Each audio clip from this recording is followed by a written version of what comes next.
धार्मिक ग्रंथों के अनुसार हरतालिका तीज का व्रत करने से विशेष लाभ की प्राप्ति होने की धार्मिक मान्यता है। हरतालिका तीज का व्रत भगवान शिव और माता पार्वती के निमित्त किया जाता है। इस व्रत को करने से सौभाग्यवती का आशीर्वाद प्राप्त होता है। धार्मिक ग्रंथों, वेदों, पुराणों के अनुसार इस व्रत को माता पार्वती ने भगवान शिव को पति रूप में प्राप्त करने के लिए किया था। सनातन धर्म में हरतालिका तीज का व्रत विशेष फल प्रदान करने वाला बताया गया है।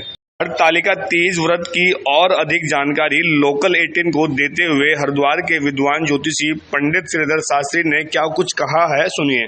सनातन धर्म में जैसा कि सभी पर्वों का बहुत अधिक महत्व है, इसी प्रकार जो भाद्रपद शुक्ल पक्ष तृतीया हस्त नक्षत्र हरितालिका तीज का पर्व है। यह पर्व सौभाग्यवती स्त्रियों के लिए बहुत ही श्रेष्ठ होता है, क्योंकि भगवान शंकर जी, भोलेनाथ जी की तपस्या जब पार्वती जी ने की थी उनको प्राप्त करने के लिए, तो उनका काफी समय तक, कई वर्षों तक उनकी पूजा की थी, उनके निमित्त व्रत किए थे और भगवान शिव को तपस्या करके प्राप्त किया।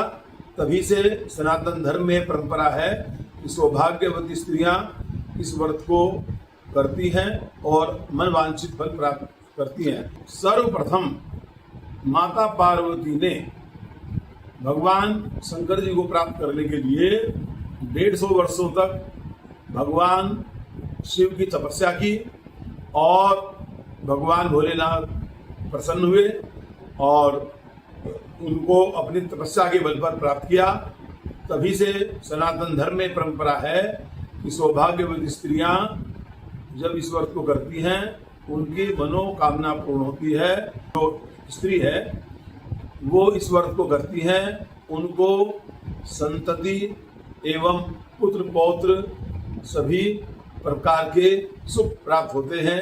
इसके अतिरिक्त धन धान्य, सुख समृद्धि, संपत्ति, लक्ष्मी की प्राप्ति होती है। इस व्रत का जो करने की विधि है वो इस प्रकार है, जैसे कि सत्य सावित्री और सत्यवान की कथा होती है और उसका भी एक वट सावित्री का व्रत किया जाता है। जैसे एक हमारे करवा चौथ है, ये सब त्योहार पति की दीर्घायु कामना के लिए होते हैं। तो इन व्रतों को पूरे दिन एक बड़े ही पवित्र मन से और हमारा तन मन पवित्र हो और संपूर्ण दिन घर में स्वच्छता का ध्यान रखें। इस प्रकार से बहुत ही एक शुद्ध आचरण करने से यह व्रत पूर्ण माना जाता है।